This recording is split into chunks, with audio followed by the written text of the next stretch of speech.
Shalom, selamat pagi Bapak Ibu, Saudara-saudari yang dikasihi Tuhan Yesus. Dimanapun Anda berada, senang sekali kita boleh dengar-dengaran akan firman Tuhan. Baik, kita bersatu dalam doa.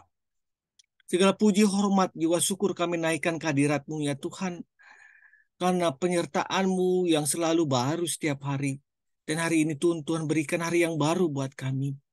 Mari Bapak beracaralah seluas-luasnya dalam hati kami, agar apa yang kami lihat, agar apa yang kami katakan dan terlebih apa yang kami kerjakan Tuhan di dalam hari ini boleh seturut dan sekendak dengan rencana Tuhan dalam hidup kami. Biarlah firman-Mu di pagi hari ini menjadi rema kekuatan buat kami. Di dalam kami melangkah. Di dalam nama Tuhan Yesus kami berdoa. Amin. Bapak Ibu yang dikasih Tuhan, judul kita pada renungan di pagi hari ini adalah mencari kerajaan Allah terlebih dahulu.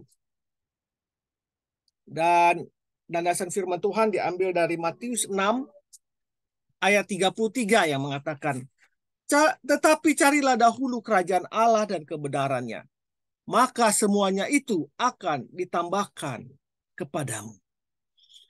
Matius 6 ayat 33. Banyak istilah di dunia ini yang mengatakan seperti rezeki sudah diatur Tuhan, jodoh sudah diatur Tuhan, punya uang tidak dibawa mati, tetapi tidak punya uang rasanya mau mati. Meskipun kedengarannya tidak selalu terdapat nilai kebenaran di situ, tetapi nyatanya orang saling berlomba untuk mencari nafkah demi mencukupi kebutuhan mereka. Sebagian besar kita sudah terbiasa hidup rutin dari pagi hari, bangun, mandi, kemudian bekerja, atau kita seperti mekanis layaknya mesin. Ya, kita kehilangan makna hidup dan kehilangan tujuan dari setiap tindakan yang kita lakukan. Orang banyak tidak tahu untuk apa ia hidup dan mau kemana ia menuju.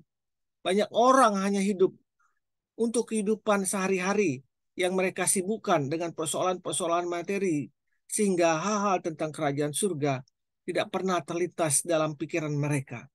Mereka sibuk dengan kehidupan sehari-hari. Tetapi carilah dahulu kerajaan Allah dan kebenarannya, maka semuanya itu akan ditambahkan kepadamu. Membaca ini ketika saya sedang mengalami pergumulan dan persoalan hidup. Di mana pada waktu itu saya pun sampai tidak cukup uang untuk membayar kos saat saya. Bahkan saya tidak dapat memiliki cukup uang untuk pergi beribadah. Saya terduduk di tepi jalan. Tidak tahu apalagi, terlebih lagi penyakit gula yang ada di kaki saya ini membuat saya sangat-sangat terbatas untuk melakukan kegiatan aktivitas. Kata seorang ibu, dia hanya bisa berdoa. Dan pada pagi hari itu, di tengah kesunyian di jalan raya yang sangat sibuk, tiba-tiba seorang bapak menghampiri dia. Ibu, ibu sedang apa?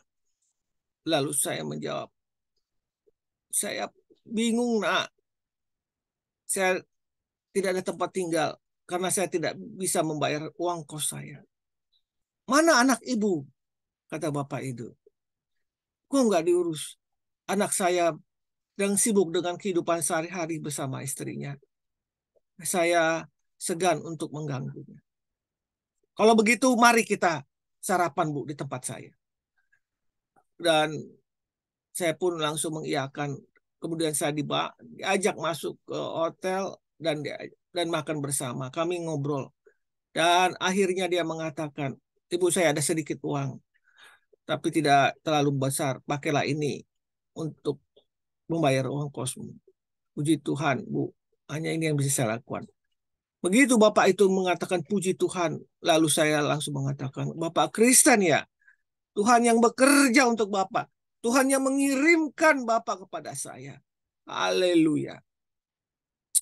Oh, Ibu dikasih Tuhan, bukankah begitu banyak juga orang mengalami hal-hal yang sulit dalam hidupnya. Kemudian ada malaikat Tuhan, ada orang-orang yang dikirim Tuhan untuk menolong kita. Pada waktu kita sudah mentok, itu yang disebut dengan carilah dahulu kerajaan Allah dan kebenarannya. Maka semuanya itu akan ditambahkan kepadamu. Matius 6 ayat 33. Pada waktu kita sudah berusaha maksimal dan tidak ada hasil yang kita dapat, jangan khawatir. Tuhan tidak akan membiarkan kita tergeletak. Ada tangan-tangan Tuhan yang menolong kita. Kata kerja mencari dalam kalimat perintah, carilah dahulu kerajaan Allah, menunjukkan untuk kita terus tidak bosan-bosannya, punya kerinduan untuk mencari dan berusaha dengan sungguh-sungguh dan tekun mendapatkan Kristus.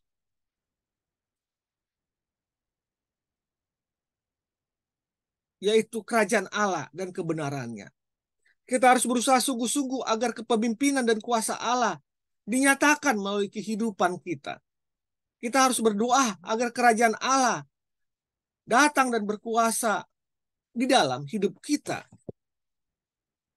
Menghancurkan kuasa setan, menyembuhkan segala sifat-sifat jelek kita dan meninggikan nama Tuhan. Dan apa yang dimaksud dengan mencari kebenaran adalah melalui kuasa Roh Kudus kita berusaha untuk menaati perintah Tuhan, memiliki kebenaran Kristus, tetap terpisah dari dunia dan menunjukkan kasih Kristus melalui kehidupan kita sehari-hari. Bapak Ibu yang dikasih Tuhan,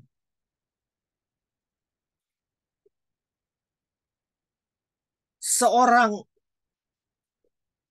dapat mengalami kerajaan Allah dalam kehidupannya bila dia mempunyai hubungan yang baik dan sungguh-sungguh dengan Tuhan. Dia mau mencari dan mendahulukan kerajaan Allah dan kebenarannya dalam kehidupannya. Dia melakukan segala pekerjaannya dengan kebenaran, dengan ketulusan dalam hidup ini.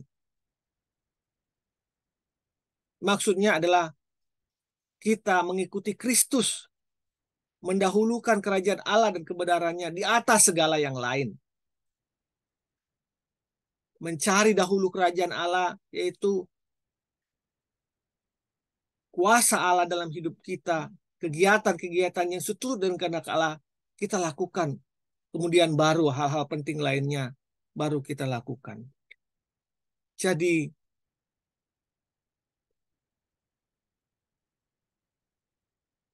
firman Tuhan yang mengatakan bahwa kerajaan surga itu seperti harta terpendam dan mutiara, ini mengajarkan kepada kita tentang kerajaan Allah.